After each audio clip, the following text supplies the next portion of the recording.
भूतिया हवेली। गांव के बाहर एक पुरानी हवेली थी जिसे लोग भूतिया हवेली के नाम से जानते थे। यह हवेली लंबे समय से सुनसान पड़ी थी और इसके चारों ओर एक डरावनी कहानियों का जाल बुन चुका था। गांव वाले कहते थे कि हवेली में रात को अजीब आवाजें आती थीं और वहां जाने वाले लोग कभी वापस नहीं लौटते थे। ये बात गांव में हमेशा से चर्चा का विषय बनी रही। गांव में एक युवा युवक जिसका नाम था अर्जुन ने तय किया कि वह इस हवेली की सच्चाई जानने जाएगा। अर्जुन का साहस और जिज्ञासा उसे हमेशा नई चुनौतियों का सामना करने के लिए प्रेरित करती थी। उसकी आंखों में एक चमक थी जो इस अद्भुत रहस्य को जानने के लिए थी। अर्जुन ने अपने दो दोस्तों रिया और सुमित को साथ लाने का फैसला किया। रिया एक साहसी लड़की थी जबकि सुमित थोड़ा डरपोक था। जब अर्जुन ने उन्हें हवेली के बारे में बताया तो सुमित ने कहा, क्या तुम सच में वहां जाना चाहते हो? लोग कहते हैं कि वहां भूत है। हाँ, लेकिन हमें सच जानना होगा, अर्जुन ने उत्तर दिया। रिया ने भी कहा, मैं तुम्हारे साथ हूँ, हम कुछ नया अनुभव करेंगे। इस तरह तीनों दोस्तों ने मिलकर एक साहसी योजना बनाई। तीन दोस्त शाम को हवेली की ओर चल पड़े। जैसे जैसे वे हवेली के करीब पहुंचे, एक अजीब सा ठंडा हवा चलने लगा। हवेली के दरवाजे को खोलते ही एक डरावनी आवाज गूंजी, कौन है? अर्जुन ने आवाज का सामना किया, लेकिन कोई जवाब नहीं मिला। हवेली के अंदर जाते ही उन्होंने देखा कि सब कुछ धूल और जाले से भरा हुआ था। चारों ओर अंधेरा था और खिड़कियों से घुसती चांद की रोशनी ने एक रहस्यमय माहौल बना दिया था। अर्जुन ने कहा, चलो हम आगे बढ़ते हैं। जैसे ही वे आगे बढ़े, अचानक एक पुरानी तस्वीर गिरी। रिया ने चौंक कर कहा, क्या तुमने यह देखा? तस्वीर में एक परिवार था, लेकिन उनके चेहरों पर अजीब सी मुस्कान थी। सुमित ने कहा, चलो यहाँ से चलते हैं, मुझे यह जगह पसंद नहीं आ रही। लेकिन अर्जुन ने कहा, नहीं, हम और आगे बढ़ेंगे। तभी अचानक एक दरवाजा अपने आप बंद हो गया। तीनों ने एक दूसरे की तरफ देखा। यह तो डरावना है, रिया ने कहा। क्या हमें लौट जाना चाहिए? नहीं, हमें थोड़ा और जानना होगा, अर्जुन ने दृढ़ता से कहा। रात का समय हो गया। उन्होंने एक कमरे में बैठकर अपनी योजनाएं बनाई। अचानक उन्हें दीवारों के पीछे से खौफनाक हंसी सुनाई दी।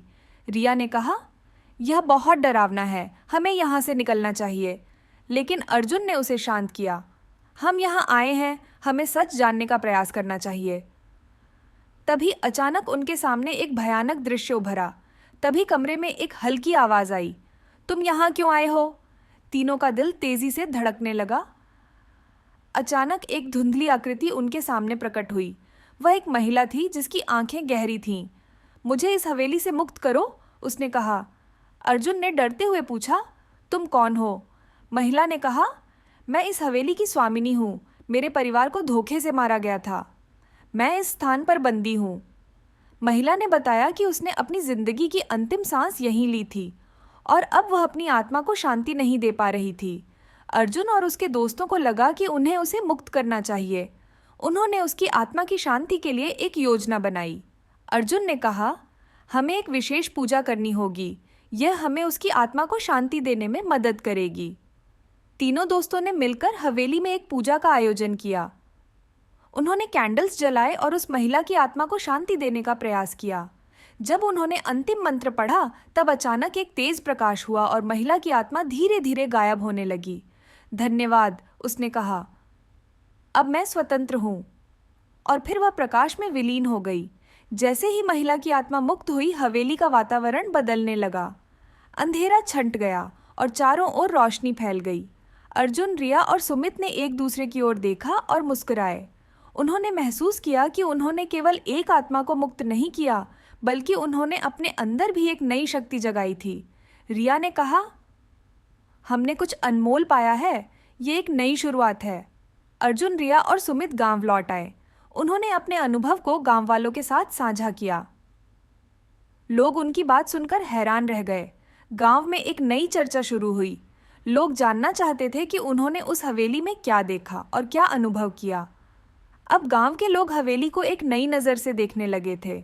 उन्होंने तय किया कि वे वहां नियमित रूप से जाएंगे और वहां पूजा करेंगे ताकि वहां की शांति को बनाए रखा जा सके। इस अनुभव ने अर्जुन और उसके दोस्तों को सिखाया कि साहस का मतलब केवल डर का सामना करना नहीं है, बल्कि यह भी जानना है कि हम किसके लिए लड़ रहे हैं। उन्होंने समझा कि नकारात्मकता का सामना सकारात्मकता से किया जा सकता है। एक दिन गांव में एक सभा आयोजित की गई जिसमें अर्जुन, रिया और सुमित ने अपने अनुभव साझा किए। लोगों ने उनके साहस की सराहना की और कई लोग हवेली देखने के लिए उत्सुक थे। कुछ दिनों बाद गांव में एक नई चुनौती आई। अचानक हवेली के पास के जंगल में एक अजीब ध्वनि सुनाई देने लगी। लोग कहते थे कि वे फिर से अंधेरे में खो गए हैं।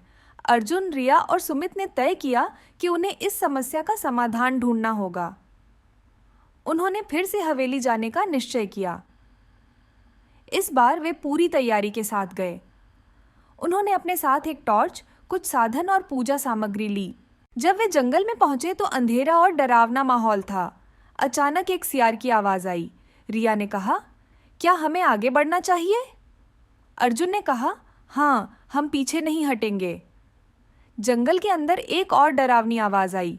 उन्होंने धीरे धीरे आगे बढ़ते हुए देखा कि कुछ परछाइयां उन्हें घेरने लगीं। अर्जुन ने कहा, यह वही है जो हम खोज रहे हैं, हमें इस परछाई का सामना करना होगा।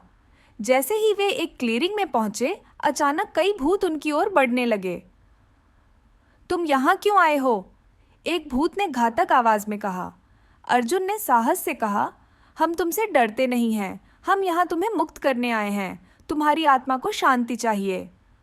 भूत ने कहा, हमारी आत्मा को शांति नहीं मिली है, हमें भीख मांगने का कोई हक नहीं है। अर्जुन ने अपनी पूजा सामग्री निकाली और भूतों के सामने एक समारोह आयोजित किया। यदि तुम हमारी मदद करना चाहते हो तो हमें अपनी आत्मा की शांति के लिए एक मौका दो। सभी भूत एकत्रित हुए और उन्होंने पूजा के लिए आंखें बंद कर दीं। धीरे धीरे अंधेरा छंटने लगा और वहां रोशनी फैलने लगी। अर्जुन ने अपने दोस्तों के साथ मिलकर मंत्र पढ़ा। अचानक एक तेज प्रकाश हुआ और सभी भूतों की आत्माएं स्वतंत्र हो गईं। वे एक एक करके आसमान की ओर उड़ गए। अब हम स्वतंत्र हैं, भूतों ने कहा और उनका स्वर गूंजा। जब अर्जुन, रिया और सुमित गांव लौटे तो उन्होंने बताया कि उन्होंने न केवल एक आत्मा को मुक्त किया, बल्कि उन्होंने कई आत्माओं को शांति दी। गांव वाले उनके साहस को देखकर गर्व महसूस कर रहे थे। उन्होंने इस अनुभव को सुनकर अपने जीवन में सकारात्मकता लाने का निश्चय किया। निष्कर्ष इस कहानी से हमें यह सीखने को मिलता है कि डर का सामना करना और सच्चाई का पता लगाना कभी आसान नहीं होता, लेकिन यह आवश्यक होता है। भूतिया हवेली की कहानी ने न केवल 3 दोस्तों को बदल दिया, बल्कि पूरे गांव को भी एक नई दिशा दी। अर्जुन, रिया और सुमित ने साबित कर दिया कि सच्चाई और साहस के साथ हम किसी भी अंधेरे को उजाले में बदल सकते हैं। अंत यह कहानी न केवल एक डरावनी कथा है, बल्कि यह साहस, दोस्ती और सच्चाई की भी कहानी है। कभी कभी हमें अपने डर का सामना करने के लिए आगे बढ़ना पड़ता है ताकि हम सच्चाई की रोशनी में चल सकें। इस अनुभव ने गांव के लोगों को एक नई जागरूकता दी, जिससे उन्होंने अपने भीतर की नकारात्मकता को दूर करने और सकारात्मकता के रास्ते पर चलने का निश्चय किया। तो दोस्तों, वीडियो कैसी लगी कमेंट में ज़रूर बताएं और भी ऐसे वीडियो देखने के लिए चैनल को सब्सक्राइब करें। मिलते हैं किसी और नए वीडियो के साथ। धन्यवाद।